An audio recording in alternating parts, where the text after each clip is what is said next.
Koida press club तरफ जलछत्र और दहीपणा बंटन कार्यक्रम। कोईडा प्रचंड ग्रीष्म प्रभाव को दृष्टि रखी सब वर्ष परि चलित वर्ष मध्य पवित्र महाविषुव संक्रांति और ओडिया नववर्ष उपलक्षे कोईडा प्रेस क्लब तरफ कोईडा स्थित रुंटा पंचायत मार्केट कम्प्लेक्स जलछत्र और दहीपणा बंटन कार्यक्रम शुभारंभ होईछि।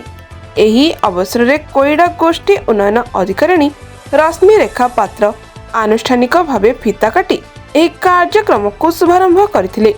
अन्य अतिथि मानक मध्य कोईडा थाना अधिकारी मनोरंजन कुमार, कोईडा ग्राम पंचायत सरपंच ऋषिकेश देहुरी, कोईडा ख जिला परिषद सभ्य अशोक नायक, सुंदरगढ़ सांसद प्रतिनिधि चेतन दीप नायक, कोईडा महाविद्यालय अध्यापक प्रदीप पटनायक, भारतीय जनता पार्टी कोईडा मंडल सभापति रामचंद्र पल्ली, पूर्वतन मंडल सभापति मेलेरी बारिक, दीपक पारला, इंद्रमणि बेहरा, आनंद बारिक प्रमुख जोग देथिले।